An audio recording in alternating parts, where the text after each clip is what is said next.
This is my Logitech G700S. This is my Logitech G602. The 602 at the time was the replacement and upgrade for the 700S, and it came with a couple of additional features, the main one being much better battery life, a couple of extra buttons on the side, slightly redesigned shape, but it lost one of the nicest things, which was the freewheeling scroll wheel. This is a clicky one, and after many years of use and abuse and being dropped a few times, I dropped it the other night and it is now quite faulty. Some of the buttons are not working anymore. So it's time to upgrade it. Both of these have been updated. The 700 series, I think the 703 is now the newest of that. The 600 series is the 604 if I remember correctly. So which am I going to buy? Am I going to buy a 700 series or a 604? Well, let's unbox what I bought and find out.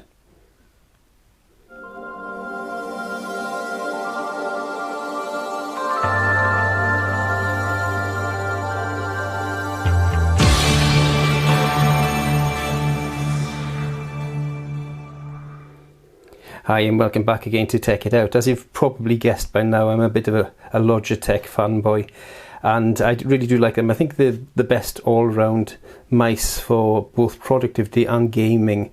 There are others that can do both, but the extra buttons especially, and that freewheeling scroll wheel really helps when I'm doing videos and things, and long documents, anything like that. They're brilliant, and of course for gaming they are one of the best wireless gaming mice.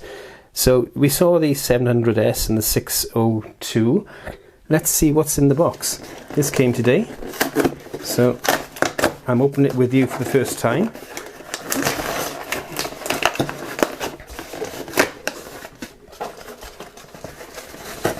And inside we actually have the G903, and this is the Hero version, which is very important. There are several different versions of this.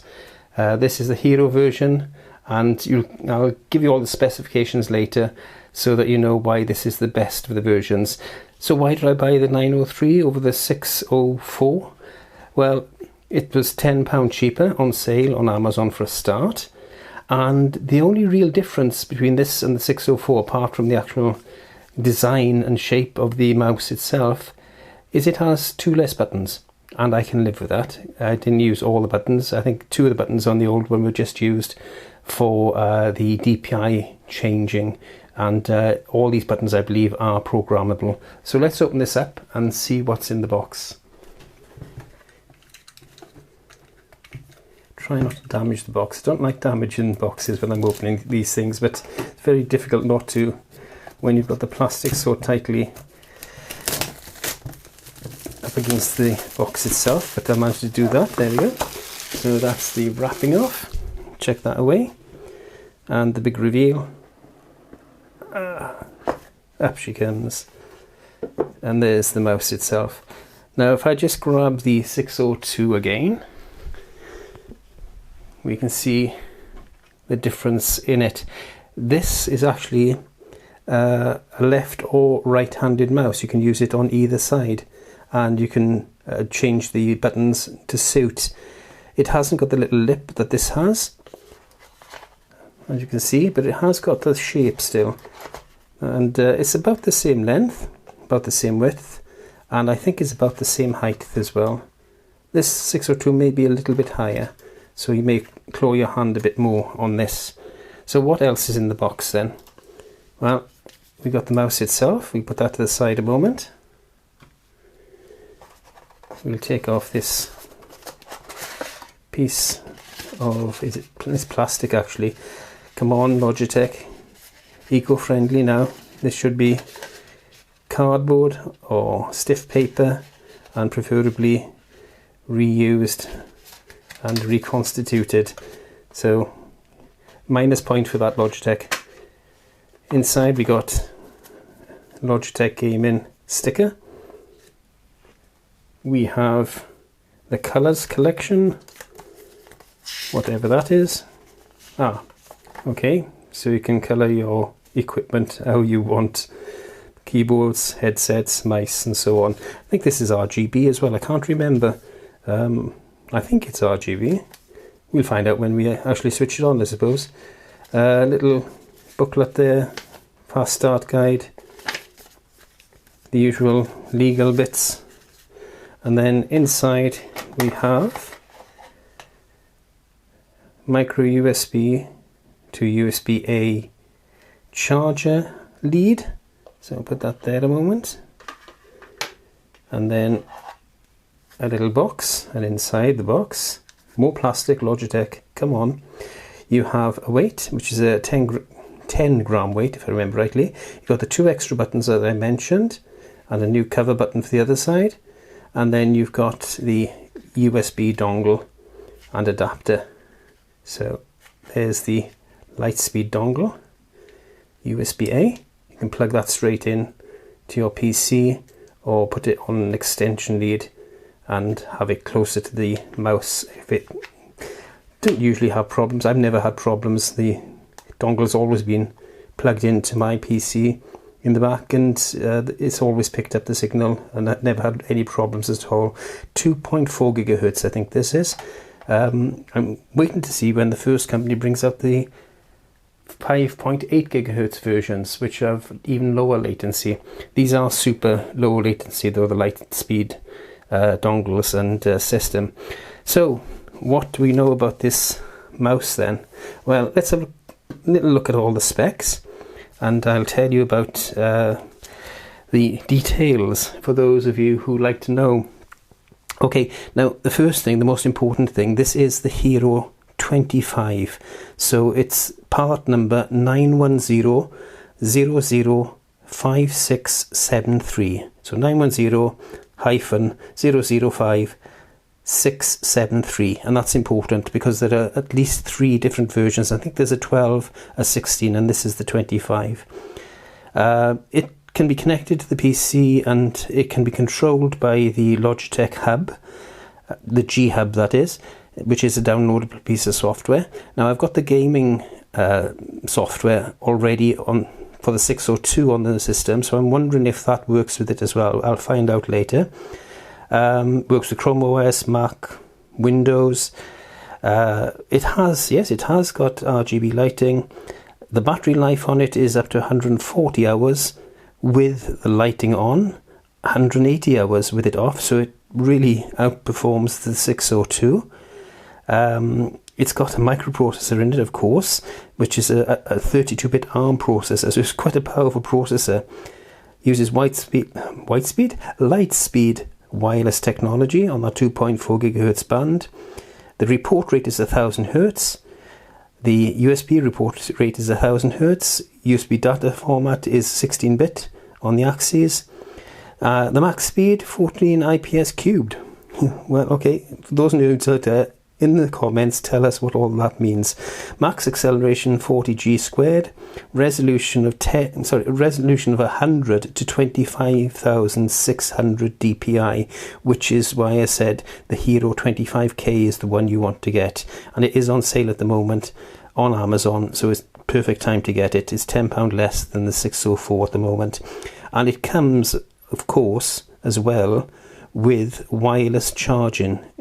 So you can buy the mouse mat and you can use it to continuously wirelessly charge the mouse as you're using it, basically. Now keep an eye out, because very soon, in the next day or two, I'll be giving you another video which will show you an alternative to that mouse mat, which ranges from about £80 to £100 to buy. Actually a desk charger for this, which is a fraction of that price. So keep an eye out, subscribe, hit the bell, whatever, so that you know when I put that one up. As I said, it's got removable interchangeable side buttons, 7 to 11 programmable buttons, right and left handed. It has that night sync RGB lighting, power play compatible, hyper fast scroll wheel, which is lovely. I'm looking forward to be able to use that again. It weighs 110 grams, or if you have the optional 10 gram weight, which is in the box, you can take that up to 120 grams. That's about it, really. Oh, it's got a LiPo battery as well in it, so it's a rechargeable battery, and it can be used while charging with the USB lead. But of course, if you're going to use wireless charging, that USB lead just plugs into the charger or into the mouse mat that you're using. As I said, keep an eye out. There's a charger, a desk charger for this coming up very soon. So that's about all I can say about it, really. I'll try and pull up a screenshot of the new G Hub so you can see what that looks like, and I'll put that in this video as well, the setting up of the mouse, and I'll show if you can actually still use the gaming software from the G602 range. I think the G Hub has actually replaced that though. So let's get on with that. I'll set it up on the PC, put the software on there, and you can see the setup that and all the configuration of the buttons and everything that you can do. Let's get on with that. Okay, just before we get into the setting up of the software, there was something I forgot to tell you about. First of all, on the bottom here, you've got the sensor, of course, you've got the on-off switch, but you've also got the little circle here. If you press down the dot there and lift up, you can take this off. And underneath here is where you place the extra 10 gram weight if you want to use it. So that goes in there. Also, I believe the actual pickup for the wireless charging is contained within this. I'm not 100% sure of that. It'll either be here or there. But yeah, that's two little magnets there, very strong magnets which hold it on. So to take it off, basically you press down on there and then you lift up and you can take this off. You can put that in and away you go. The other thing I wanted to show you quickly was the changing of the buttons, which is really easy. Again, just pull the cover off there and then you get the extra buttons which come in that little packet. And you've got one there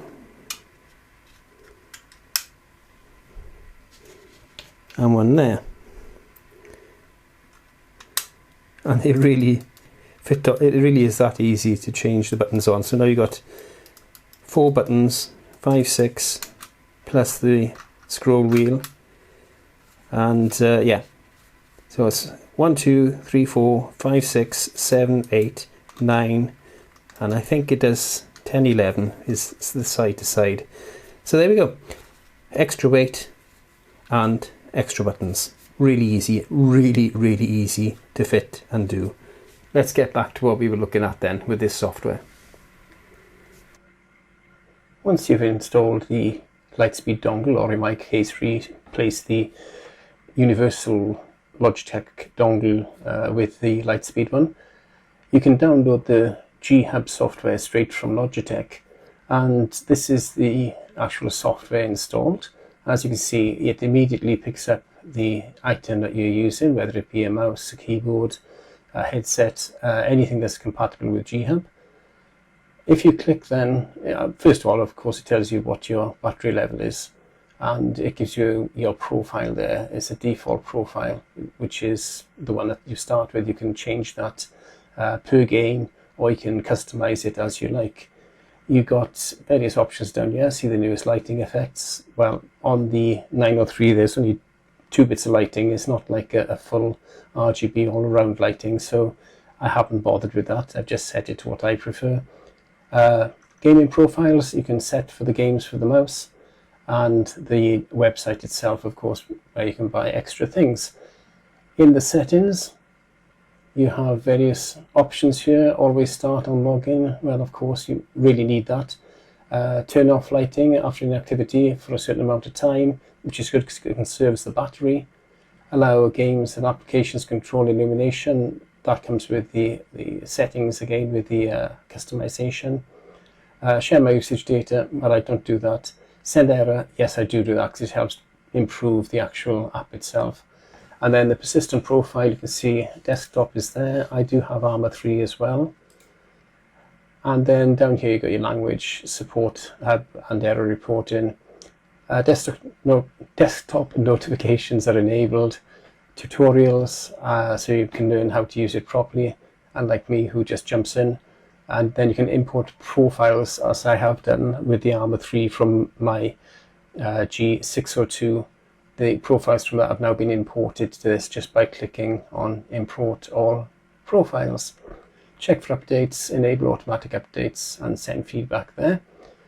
Okay then, so next is my gear. Well, you've got the actual mouse there, and if you click on that, you get some extra settings for the mouse.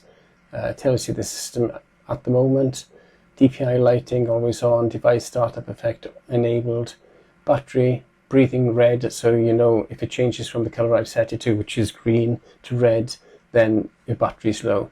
Then you can choose to activate or deactivate the various buttons on either side. Now, as you saw, I installed the 2 extra buttons, so this was deactivated. I came in, clicked that, and now I have 4 side buttons. If you're left or right-handed and just want to use one side, you can deactivate the side you don't want. Effect, dim in effect, then you've got brightness, start the actual lighting after 1 minute, and all lights off after 5 minutes.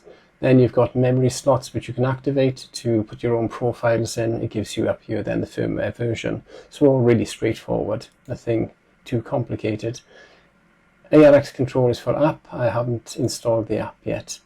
So now if you go back to the home screen, you just click on your mouse and you get the rest of the options. So first of all, you've got up here sensitivity. You can change the sensitivity. I've got it set to 1600 as my default. You can change it just by clicking on whichever one you want your default to be, and then you can change it of course with the buttons on the mouse as well on the fly. And then assign these to your mouse as well. You can assign them if you want to change the actual DPI settings. Mouse report rate is set for me at its highest because I like to have quite a good accuracy, especially when you're doing video editing. You want to actually be able to cut and paste in just the right spot.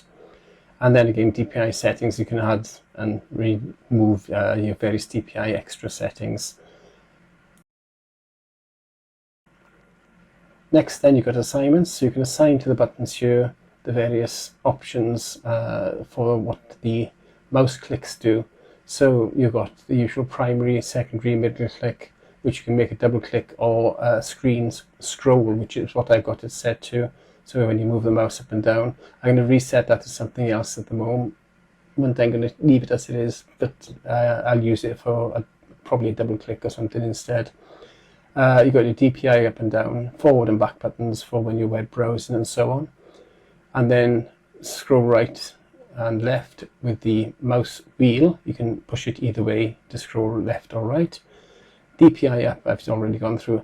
And then I've assigned these 2 buttons to copy and paste. So I can highlight, click one button, copy, click the other button and paste.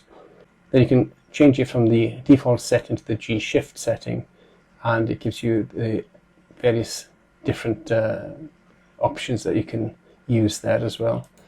So next then, down this side you've got all the options you can choose, and then the third set is your lighting. Oh sorry, you can actually choose keys as well, so you can put in your various keys for the buttons or actions. Overwolf, Discord, OBS, you can add all that. Macros, you can record a macro. And then system settings. So again, if you want to DPI shift, double click, you can use these. And to activate these, for instance, I want double click on that middle button instead. So I click on double click, bring it across to where the dot is, and drop it. And it should. Nope. Did I miss it? I must have missed it. Let's try that again. Double click.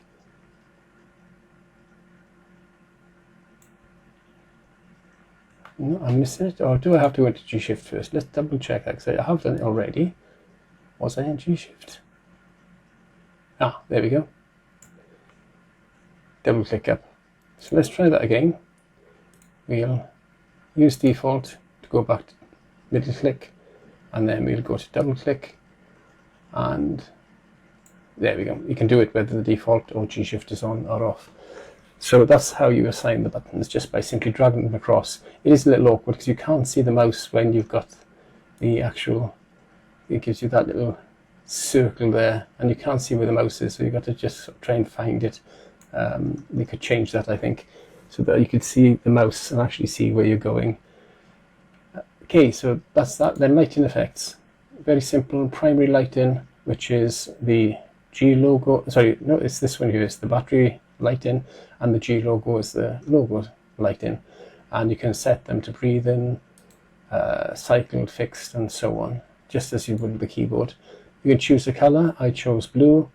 You can set the millisecond rate of the actual breathing rate, and you can set the brightness, and then click this sync lighting zones will sync the two together so they're the same. And sync lighting options, I think that does the same as well.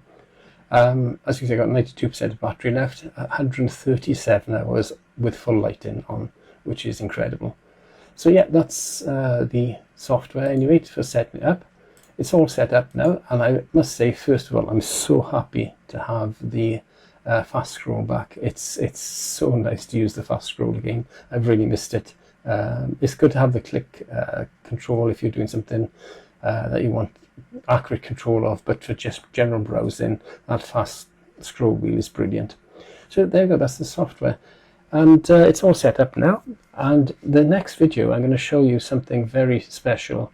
As you know, this has wireless charging, but you have to have the mouse mat. Well, actually, you don't have to have the mouse mat, and I'm going to show you how you can use something else to charge this, and you don't have to pay out that 80 to £100, which is about, I don't know, 95 to 115 US dollars, something like that. For a quarter of that price, you can charge this mouse wirelessly. So click that subscribe and that bell icon and all that nonsense, and it'll tell you when that video comes up. But for now, thank you for watching.